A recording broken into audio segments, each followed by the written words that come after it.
नमस्कार दोस्तों, मैं डॉक्टर दिवाकर तेजस्वी। आज हम लोग यहाँ उपस्थित हुए हैं वॉक फॉर लाइफ के कार्यक्रम के डायबिटीज़ की कड़ी में। डायबिटीज़ को समझें और इसके विभिन्न रोगों से क्या ताल्लुकात हैं, क्या रिलेशनशिप हैं, उसके बारे में जानकारी हासिल करने, कुछ शेयर करने।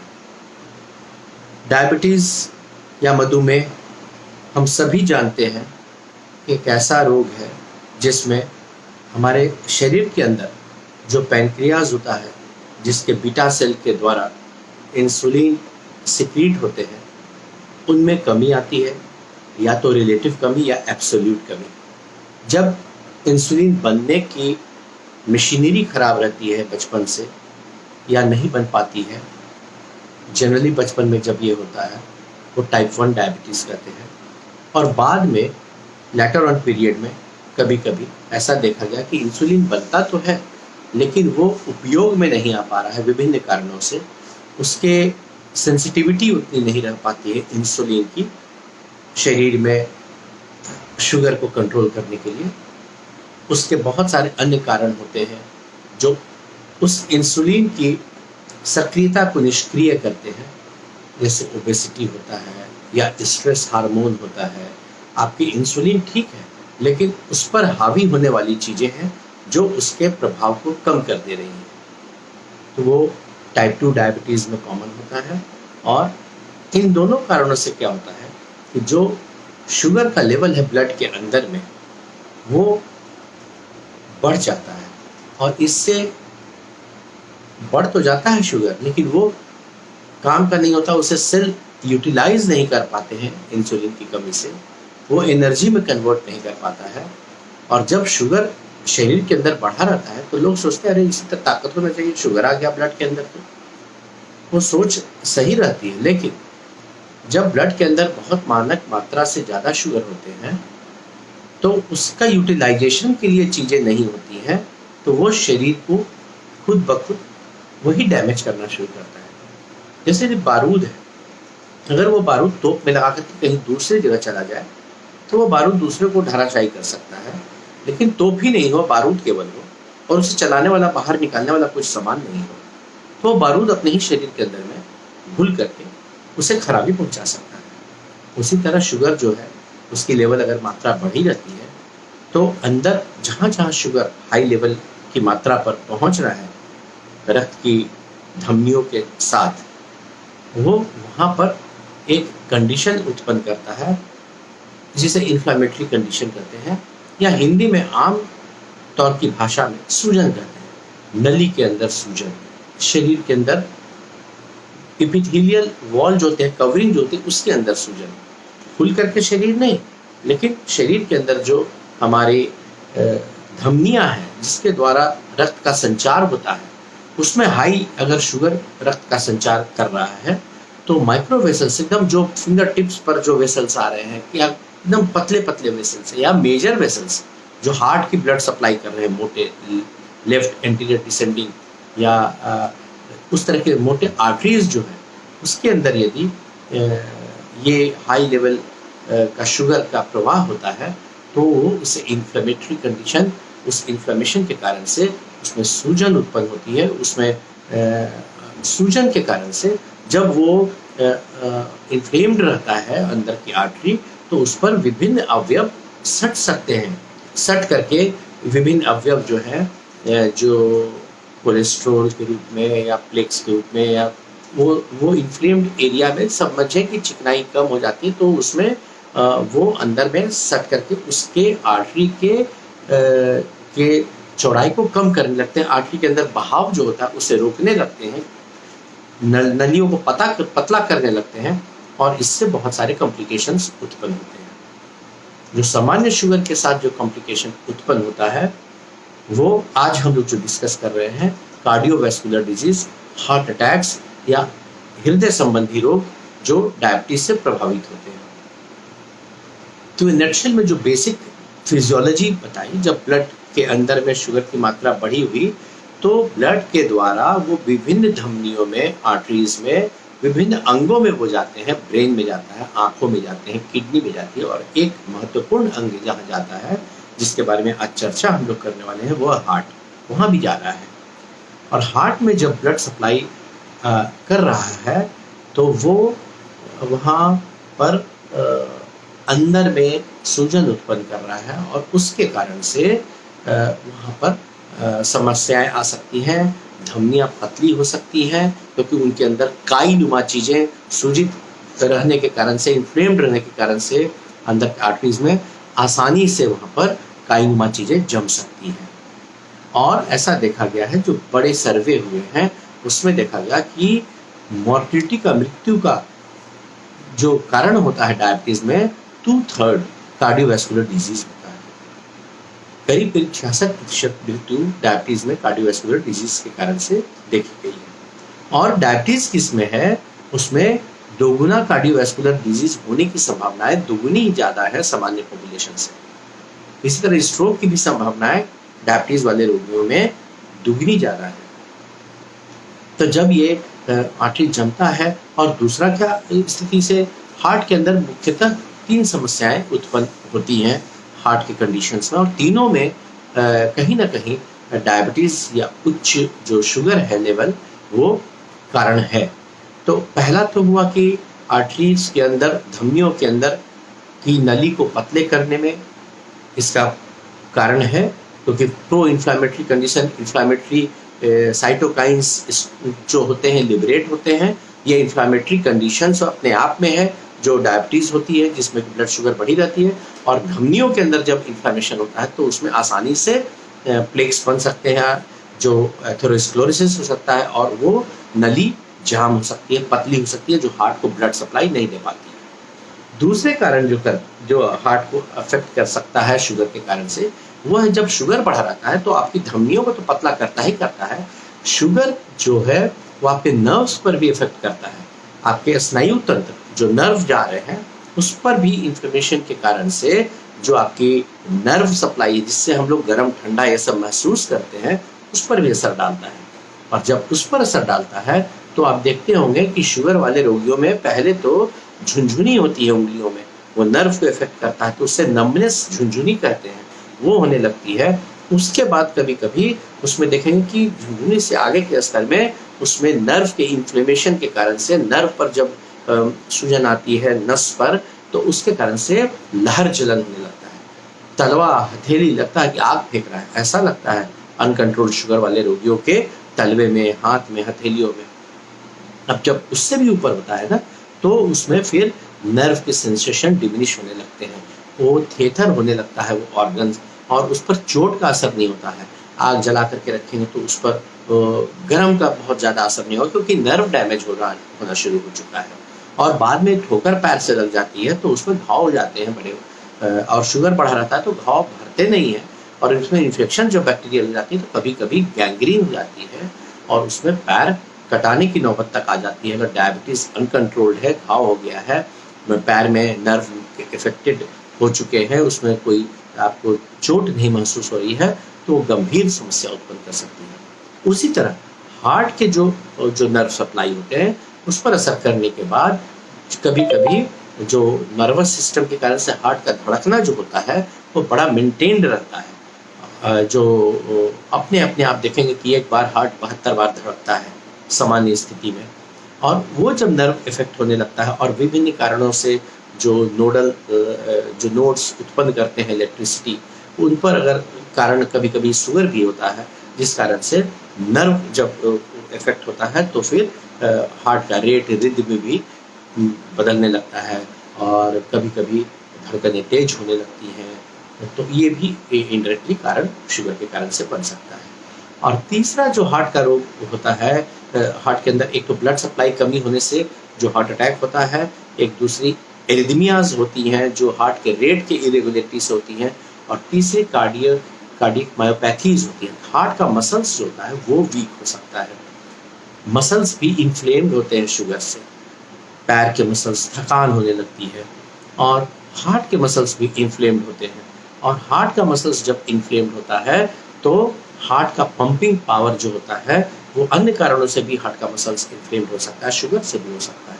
और पंपिंग पावर, उसकी कैपेसिटी जो पंप करने की है हार्ट की, जन्म से लेकर के जब तक आप जीवित हैं तब तक वो हार्ट धड़क रहा है, उसके पास इलेक्ट्रिसिटी है।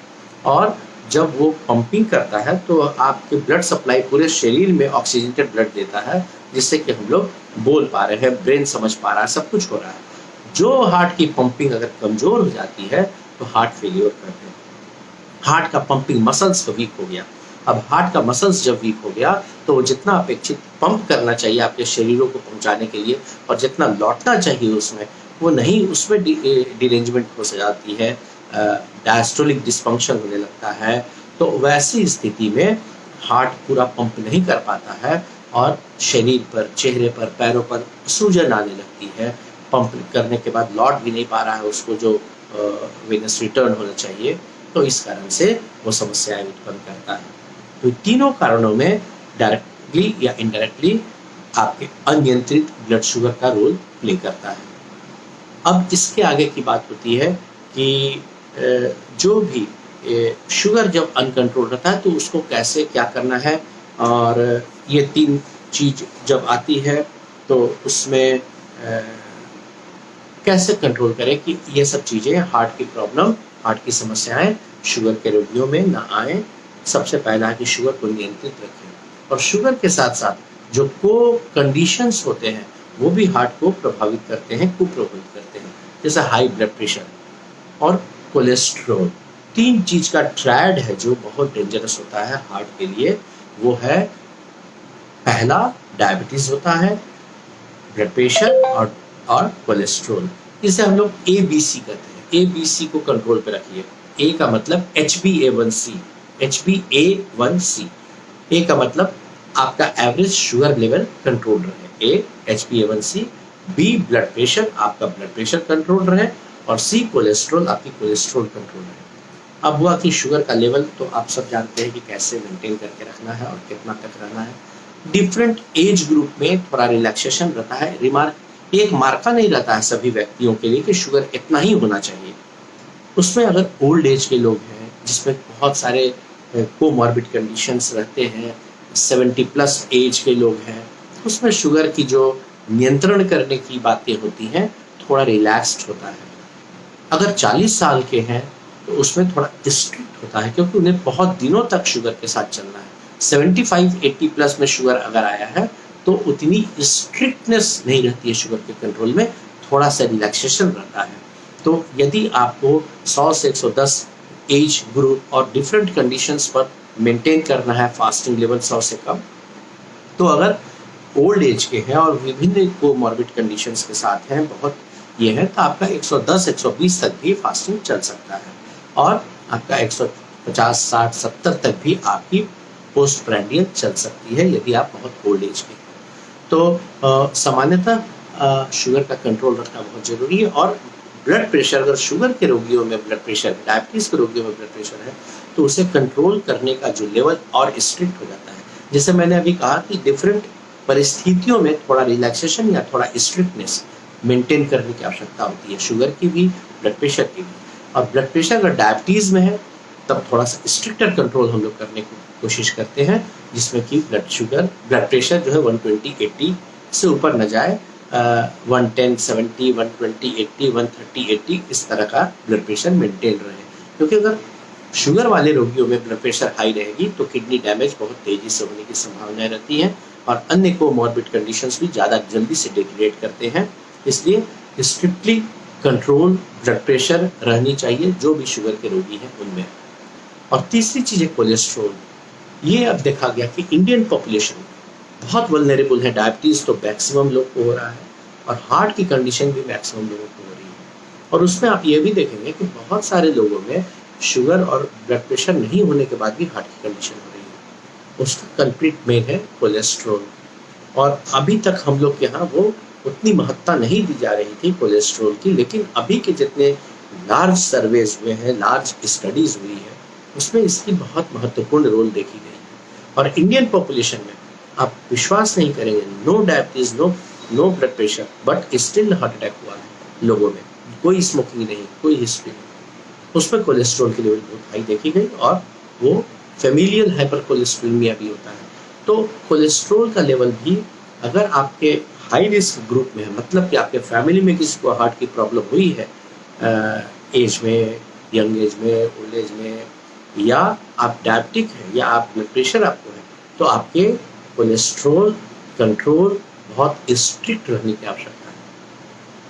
और सामान्यतः एलडीएल जो मेन कल्प्रिट होता है उसे आप देखेंगे कि 130 तक कहीं कहीं के जो नॉर्मल रेफरेंस रेंज दिए जाते हैं वो 130 तक दिया जाता है, लेकिन वो मानक नहीं होना चाहिए। यदि आपके फैमिली हिस्ट्री में हार्ट अटैक की हिस्ट्री है, या आपको डायबिटीज़ है, या आपको ब्लड प्रेशर है, तो आपका एलडीएल का गोल बहुत स्ट्रिक्ट रहना चाहिए।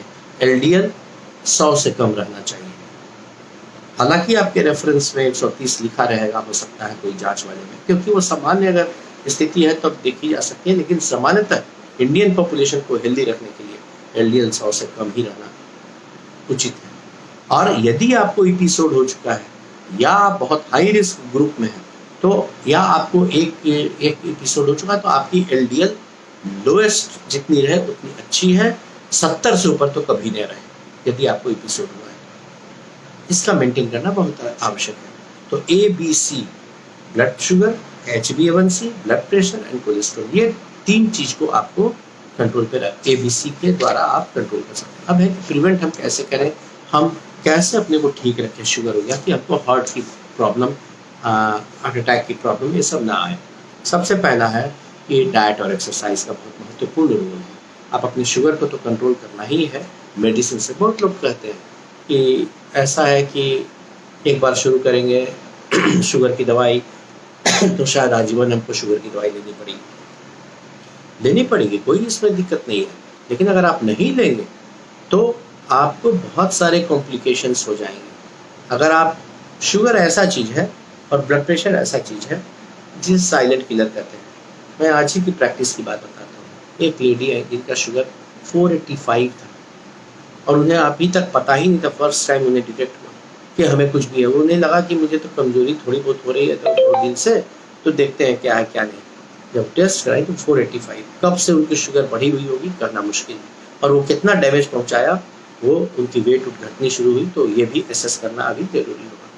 तो साइलेंट किलर का मतलब है कि किसी को कोई परेशानी हल्की फुल्की हो रही है, वो उसे नज़रअंदाज किए जा रहा है और उसे नज़रअंदाज करके कभी कभी ट्रायल ले रहा है कि हम ये अच्छा ये ले लेते हैं, अच्छा ये बताएं, ये प्रचार आया है कि इससे ठीक हो जाएगा, उससे ठीक हो जाएगा। वो करते करते लंबे समय तक अपने ऑर्गन्स को डैमेज कर लेता है। इसके चक्कर में कभी नहीं रहना चाहिए। अगर आपका शुगर अनकंट्रोल्ड है, आपके डाइट मॉडिफिकेशन के बाद, एक्सरसाइज के बाद भी, तो आपको दवाई लेनी चाहिए और अपने शुगर को कंट्रोल करना चाहिए। मैं आज इस माध्यम से ये भी बताना चाहता हूँ कि बहुत सारे भ्रामक प्रचार भी आज के दिन में आते हैं। बहुत सारे भ्रामक प्रचार के कारण से बहुत सारे लोग अपनी जान भी गंवा बैठे। मैं अपने प्रैक्टिस का उदाहरण देता हूँ कि HIV एड्स के ट्रीटमेंट के बाद बहुत सारे सब लोग ठीक हुए, और उसके बाद क्या हुआ कि भ्रामक प्रचार में कि जड़ से ठीक हो जाएगा, या जड़ी खा लेने, दवाइयाँ छोड़ करके वो लोग जा करके जड़ी खाने लगे, कहीं से कोई कुछ दवाइयाँ खाने लगे जिसकी कोई सत्यापित स्थिति नहीं थी, कोई उसकी वैज्ञानिक तथ्य नहीं थे। और अनफॉर्चुनेटली उसके बाद उनकी तबीयत खराब हुई और बहुत सारे लोग की डेथ भी हुई। एक हमारे जान पहचान के लोग, जिनको कि अर्थराइटिस बहुत प्रॉब्लम वाली चीज़ होती है, एक बार पकड़ता है अगर तो जनरली आराम नहीं मिलता, तो कभी ये दवाई कभी वो दवाई खानी पड़ती है, लेकिन उसके साथ साथ दवाइयों के साथ साथ मॉनिटरिंग उसकी होती रहती है। वो क्या की परेशान होकर के कहीं से फक्की लेना शुरू की, और फक्की किस चीज़ का था वो कहना मुश्किल था। सुबह शाम फक्की ली, ठेवना का दर्द ठीक हुआ, दौड़ने लगी, बोली कि अब तो ठीक हो गए, कहाँ से इतना दिन से हम चक्कर में पड़े हुए थे, अब मेरा सब पैर का दर्द ठीक हो गया। सुबह शाम फक्की 3 महीना खाई, और 3 महीने के बाद उनका पैर में सूजन आया, क्रिएटिनिन 3 पॉइंट समथिंग हुआ, किडनी डैमेज हुआ। अब उस फक्की में क्या था, दर्द की दवा इतनी ज़्यादा मात्रा में फक्की में बना के दी गई थी या कुछ और चीज़ था जिसकी मानक सत्यापित स्थिति नहीं थी कि अंत के ऑर्गन्स को कैसे डैमेज करेगा या फिर कैसे मेटाबोलाइज करेगा। और वो आज स्थिति ये हुई कि 3 महीने की इधर उधर की फक्की के बाद चलना तो शुरू कर दी थी। हो सकता है पेन किलर बहुत हाई डोज में हो, या हो सकता है हेवी मेटल्स हो, तार सोना चांदी भस्म का कोई मिश्रण हो, और उनकी किडनी डैमेज हो गई और डायलिसिस पे चली गई बाद में। तो इस तरह से अगर आपको डायबिटीज़ हो गई है तो इधर उधर भ्रामक प्रचार में न जाते हुए अपने शुगर को, जो तथ्य साइंटिफिक तथ्य उसके आधार पर अपने को ट्रीट करते हुए शुगर को कंट्रोल रखना जरूरी है। नहीं तो यदि वो बढ़ा रहेगा, और साइलेंट किलर इसलिए कह रहे हैं कि वो आपको बुखार नहीं दे रहा, आप दौड़ करके डॉक्टर के पास नहीं जा रहे हैं, बुखार कब कभी होता है तो लोग दौड़ जाते हैं, इसमें हल्की सी सुस्ती कमजोरी या शुगर जांच रहे तो थोड़ा बढ़ा हुआ है, ठीक है 1 हफ्ता में और ठीक हो जाएगा, 1 हफ्ता में और ठीक हो जाएगा, महीनों निकाल दिए, वो बहुत गड़बड़ है, वो और आपके ऑर्गन्स को डैमेज कर रहा है। तो वैसी स्थिति में आप चिकित्सीय सलाह पर शुगर को कंट्रोल रखें, अपने डाइट और एक्सरसाइज करते रहें और चिकित्सीय सलाह पर जरूर से अपने शुगर को कंट्रोल करें। दूसरी जो भारतीय परिवेश में शुगर और हार्ट अटैक के बीच में जो एक संबंध स्थापित करता है वो है BMI, आपका body mass index. Indian population के लिए BMI जो है बॉडी मास इंडेक्स, जो आपके वेट बटा आपके हाइट इन मीटर स्क्वायर का भागा होता है। आपका किलो अगर आप 72 किलो के हैं तो 72 बटा आपकी हाइट अगर 1.69 सेंटीमीटर या 1.69 मीटर है, 1.69 मीटर स्क्वायर से भाग दे देंगे आप अपने वेट का, तो आपका जो भी आएगा वो BMI कर देंगे। वो BMI 8.5 से 18.5 से 23 के बीच में आइडियल होना चाहिए इंडियन पॉपुलेशन। BMI हाई होने पर ओवरवेट या ओबेसिटी के कैटेगरी में आप आते हैं, और जो ओवरवेट या ओबेसिटी है उसके कारण से इंसुलिन की सेंसिटिविटी कम जाती है, और इंसुलिन आपका प्रोडक्शन अगर नॉर्मल भी हो रहा है तो वो जितना सेंसिटिवली काम करना चाहिए उसे एनर्जी प्रोडक्शन में, ग्लूकोज के अपटेक में, वो नहीं कर पाता है और आपकी शुगर की लेवल बढ़ जाती है। इसलिए BMI दूसरा आपको कंट्रोल पर रखना है।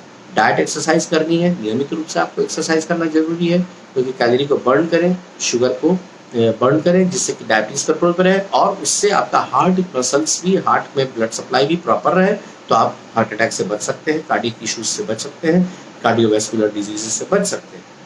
तीसरी चीज है कि दवाइयों का सेवन नियमित रूप से करें और अपने शुगर की लेवल जांचते रहें। नो योर नंबर्स, अपने कितना शुगर आ रहा है 15 दिन से 1 महीने पर एक बार जरूर नाप लें। आपको अगर कोई परेशानी नहीं है फिर भी महीना पे एक बार डायबिटीज के रोगियों को अपना शुगर देख लेना चाहिए। आजकल हर जगह बहुत अच्छे सेंसिटिव ग्लूकोमीटर उपलब्ध है, वो लोग अपने घर पर भी देख सकते हैं, या कहीं भी जाते हैं तो देखते हैं कि वॉक करने जा रहे हैं, वहाँ भी कभी कभी कैंप लगा हुआ, वहाँ करा सकते हैं, या जाकर लैब में करा सकते हैं, लेकिन महीना में एक बार शुगर जरूर से करा लें। इसके अलावे जो इम्पॉर्टेंट तथ्य अभी है जिसके कारण से हार्ट अटैक और शुगर के रोगियों की संख्या में बेतहाशा वृद्धि हुई, बहुत बड़ा कारण है, वो है स्ट्रेस। वो स्ट्रेस आपका जॉब रिलेटेड हो सकता है, फैमिली रिलेटेड हो सकता है, आपका इन्वायरमेंटल कंडीशंस के कारण से प्रॉब्लम है, पोल्यूशन से प्रॉब्लम है। तो ये सब चीज़ें मिला करके पोल्यूशन एक बहुत बड़ा कारण है जो डायबिटीज़ और हार्ट अटैक को कारण दे रहा है, क्योंकि ये भी स्टडी हुई है बड़ी सी, उसमें देखा गया कि पोल्यूशन के कारण से जो वाटर पोल्यूशन हो या आपका इंसेक्टिसाइड पेस्टिसाइड का अनावश्यक यूज हो रहा है, या आप रोड पर जा रहे हैं धुआं जो उड़ रहा है वो सब चुप कर रहा है। धुआं जो है कार्बोनेटेड, वो उसको कई सिगरेट के बराबर आप इनहेल कर रहे हैं अगर धुआं वहाँ निकल रहा है, कोई काला धुआं निकल रहा है, और वो आपके आर्टरीज में जाकर के वो भी जम रहा है, लंग्स को चुप कर रहा है, हार्ट के आर्टरी को चुप कर रहा है और हार्ट अटैक का कारण बन रहा है। खान पीन में जो मिलावट आ रही है उस कारण से, या जंक फूड, एम्प्टी कैलोरी हो रही है उस कारण से, पेस्टिसाइड इंसेक्टिसाइड के अत्यधिक उपयोग से आपके बीटा सेल पर उस पर अटैक हो रहा है, और बीटा सेल जितना फ्लरिश करना चाहिए, जितना बनना चाहिए, नहीं बन पा रहा है, और उस कारण से भी डायबिटीज हो रही है। बीटा सेल मास का कमी हो रहा है, ह्रास हो रहा है। और ये स्ट्रेस को कम करने के लिए सबसे इम्पोर्टेंट क्या है, स्ट्रेस अगर आपको है तो स्ट्रेस हार्मोन जो होते हैं वो इंसुलिन के एंटागोनिस्टिक होते हैं।